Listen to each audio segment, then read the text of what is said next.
দীর্ঘদিন গণ অধিকার পরিষদের একজন সমর্থক আমরা জানি। তো আপনি তো রাজবাড়ী 1 আসন থেকে মনোনয়ন পেয়েছেন। আপনি আজকে বিদেশ থেকে আসলেন, আপনার প্রতিক্রিয়াটা বলবেন এবং আপনার কর্মকাণ্ডগুলি একটু আমাদের বলবেন। আপনারা জানেন আমি বিগত রাজবাড়ী গণ অধিকার পরিষদ বিগত 3 বছর ধরে আমি সংগঠনে কাজ করতেছি এবং কেন্দ্রীয় নেতা আমাদের গণ অধিকার পরিষদের থেকে আমাদের প্রার্থী দিয়েছে, তেরেক মার্কা দিয়েছে এবং রাজবাড়ির জনগণের সেবা করার জন্য, তাদের পাশে থাকার জন্য। এবং কি আপনারা জানেন আমি বিগত কিছুদিন ধরে জনগণের মাঝে সেবা এবং বছর জনগণের পাশে দাঁড়ানোর চেষ্টা করতেছি এবং কি আরও বেশ কিছু সামনে আলোচনা চলতেছে আমরা কীভাবে কী করা যায় আমাদের জনগণের জন্য।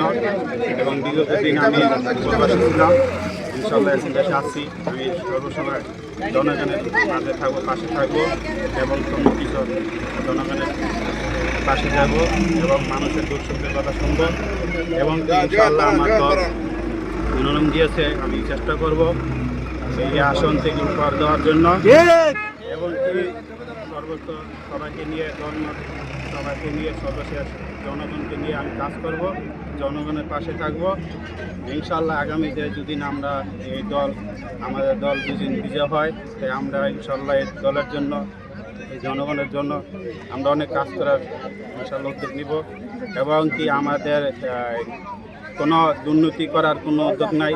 আপনারা জানেন আমরা বিগত দিন আমি প্রবাসী ছিলাম, প্রবাসী থেকে রাজনীতি করার উদ্দেশ্য হলো যে আমরা প্রবাস থেকে টাকা পয়সা দেশের জন্য কাজ করি এবং কিছু কিছু নেতাকর্মী আছে আমাদের দেশের টাকা বাইরে পাঠায়।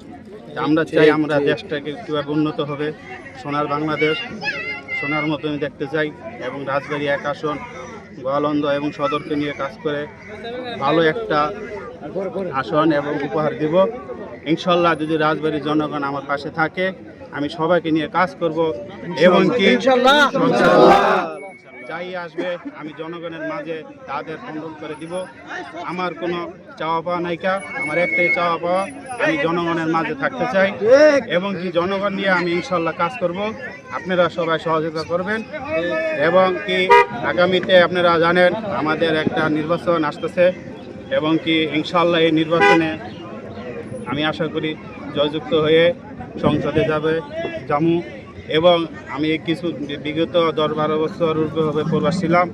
আমাদের অনেক প্রবাসী ভাইয়েরা আছে এবং আমাদের বাংলাদেশ সরকার বিগত অনেক সরকারি আসছে গেছে আমাদের প্রবাসে কিছু নিয়ে কাজ করার কথা বলে ঠিকই তারা করে না এবং কি বাংলাদেশের মানুষ অসহায় অনেক জায়গায় অনেক দেশে আছে এবং পাসপোর্ট অফিসে গেলে সমস্যা হয়, আমাদের এয়ারপোর্টে আসলে সমস্যা হয়, লাকিজ কাটা চুরি হয়।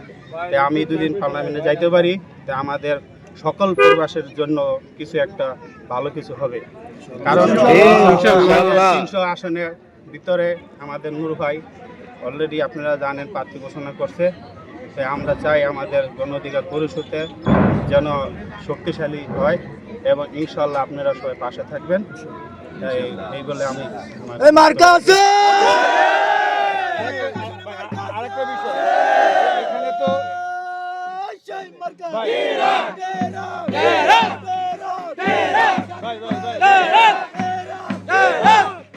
এখানে তো আমরা দেখেছি যে বিএনপির একটি অংশ আছে, বিএনপির 2টি গ্রুপ রয়েছে, একটি অংশে মনোনয়ন পেয়েছে আর একটি অংশ মনোনয়ন পায় নাই, পাশাপাশি অন্য দলগুলি রয়েছে। সেই ক্ষেত্রে নির্বাচনের জন্য আপনি কতটুকু আশাবাদী জয়ের ক্ষেত্রে? আমরা তো সবাইকে নিয়ে কাজ করব আর আপনারা জানেন যে সবাই যখন যে কোনো একটা মানুষের স্বপ্ন নিয়ে আগায়, ঠিক না? তাই আমি স্বপ্ন নিয়ে আগাইতেছি, যদি আমাকে রাজবাড়ির জনগণ ভালোবাসে ইনশাল্লাহ আমি জয় হবে এবং বিএনপির বড় প্রার্থী আমাদের শ্রদ্ধা বড় ভাই কয়েম ভাই পাইছে, ইনশাল্লাহ আমরা তার সাথেও দেখা সাক্ষাৎ করবো, আসলাম ভাইয়ের সাথে দেখা সাক্ষাৎ করবো ইনশাল্লাহ কীভাবে আমরা একসাথে কাজ করে রাজবাড়িটা এগিয়ে নেওয়া যায় সেই চিন্তা ভাবনায় আমরা ইনশাল্লাহ তার সাথে বলবো কাজ করবো।